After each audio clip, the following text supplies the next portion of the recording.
asking were very simple questions, like how tall am I?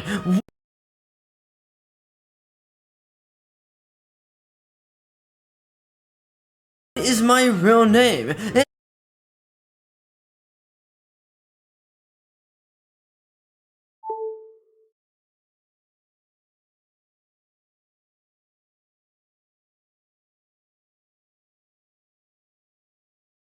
My daughter went behind my back and betrayed me, and I accidentally burned my house. I had all this I had all this jewelry. I humiliated my sister. I unplugged my dad's life support. My dad caught my boyfriend. Our teacher constantly checked for headphones. I humiliated my sister.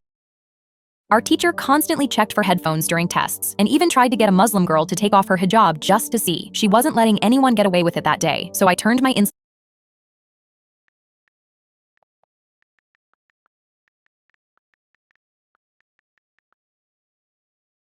pump on and walked in. We were almost done. My dad caught my boyfriend sneaking. This boy was. I told my husband I didn't. My friends and I ditched gym class and decided to hide in the bathroom, keeping lookout for any teachers. But just as I saw our gym teacher coming down the hall, a loud bang that echoed through the entire building. We all immediately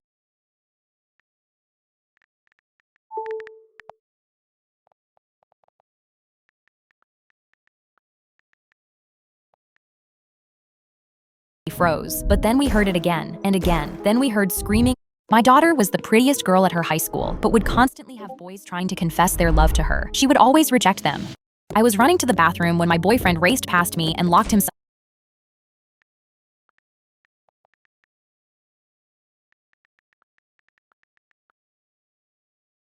inside. I knocked and begged him to open it. Nothing. I knocked again and said, I watched a 12-year-old amputee get his. 3 men were following me and my friend, but then I said one sentence that made them run away and start crying. When I was 13, I got my nails done by a man instead of a woman, and I walked into while walking past my mom was filling up our car on a road. My 6-year-old daughter, Thali, my teacher fed me pineapple, which I'm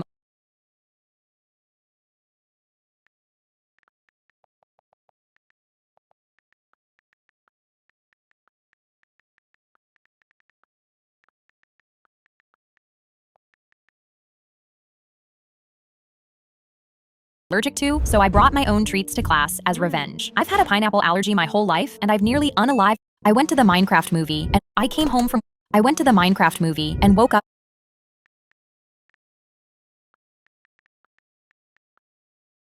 in an ambulance. That whole day, I came home from work to see my husband dangling our 6-month-old daughter over the edge of our 3rd apartment balcony by her ankle.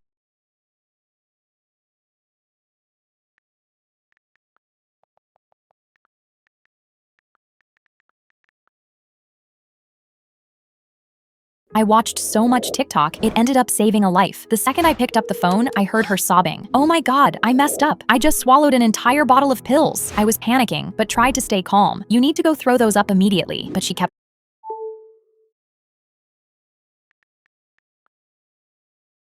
crying. I can't do it anymore. What's your address? But she kept sobbing, saying she didn't want anyone to save her. Please, just tell me where you are. But she kept. After getting physically kicked out by my parents on my 18th birthday, I found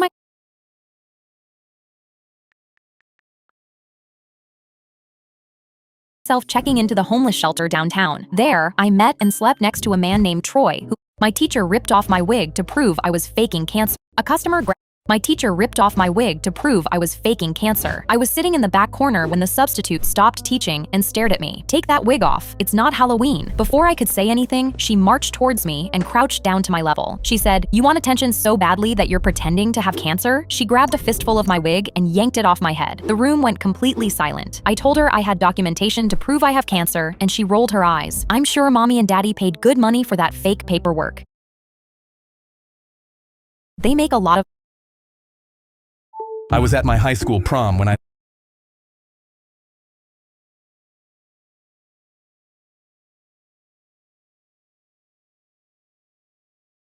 my little sister. I was sitting in class when my phone buzzed. Look under your desk. Same text. The whole class bent down at the same time. Taped underneath each desk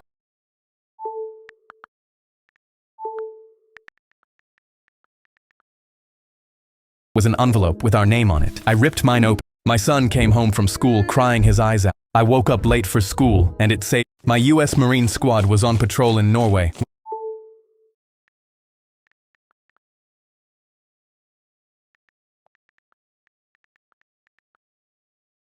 And suddenly the doors of a special ed school flew open, and 109-year-old kids spilled out into the snow. They froze the second they saw us. We were armed in full tactical gear with rifles strapped to our chests and hand grenades. For a moment, nobody moved. Then one of the kids in the front started jumping up and here's a deadly disease you could have right now without even knowing it. Imagine this. You go camping and at the very end of class, my teacher yelled, "Everyone whose parents still love each other may be dismissed." Everybody hated this stupid game, but half the class left. I noticed she was glancing at me to see if I'd leave. "Everyone who has a dog can leave." Come on, she knew I didn't have a dog either. "Everyone who saw their little sister today can leave." This is so unfair. She knew my sister Leah went missing a few weeks ago. I watched all my friends leave, and it was only me left in the room. "Ms. Warner, can I please leave? This isn't fair." But she pulled out her phone and called someone. "Yeah, he's here. Come inside and take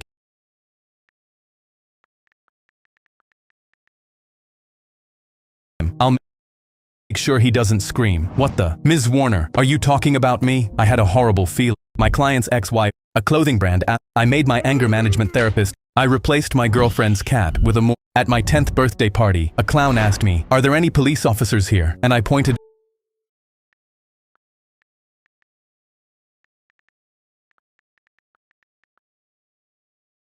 my Uncle Finley, who was talking to my dad by the grill. The clown grabbed my shoulder gently but firmly and said, "Come with me." So I followed him toward the street. We walked past the tables full of presents and pizza to where his white van was parked, and he opened the back doors, pulling out a wrapped gift about the size of a shoebox. "Promise me you won't open this. Give it straight to your parents, and don't let your uncle see it." He pressed the box into my hands, and his voice sounded dead serious, despite the red nose and rainbow wig. "What is it?" "My coworker killed an innocent man when he was 13. He told me he still hears the screaming. His name is Yeba, 7'2" from Mali. Scars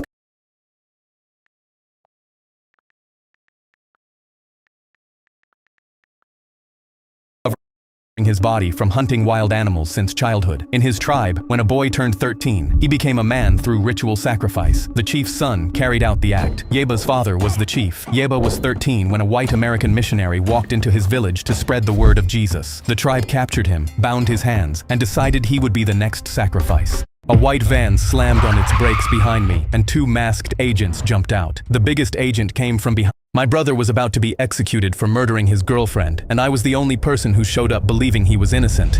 After 8 years on death row, I was ready to die. They said I killed Rebecca. My fingerprints were on the knife. My blood was at the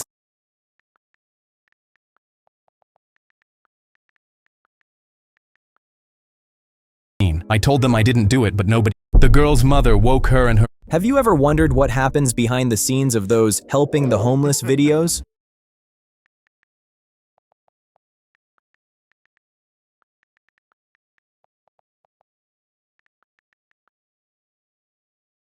I was sitting on a corner with my cardboard sign when They called me Dead Boy because I smiled when I bled. Before the pit, I was the most boring person at my high school. Not shy, not awkward, just empty. Teachers forgot my answers before I finished talking. Girls looked through me like I was made of glass. I ate lunch alone for 2.5 years, and not a single person ever asked to sit with me. I wasn't sad about it. That was the scary part. I felt nothing about anything. I didn't. On my first day in county jail, I almost made a joke that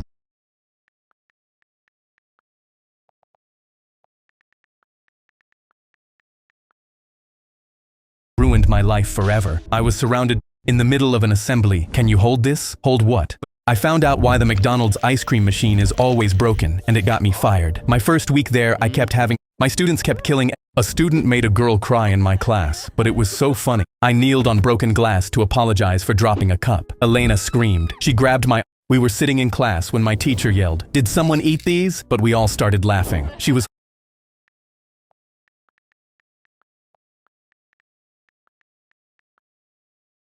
holding up the pack of candy on her desk. Mitch laughed. "Yeah, you had a bunch in that pack." And as soon as he said that, our teacher instantly started panicking. No. How many? How many of you ate them?" "At least 8 of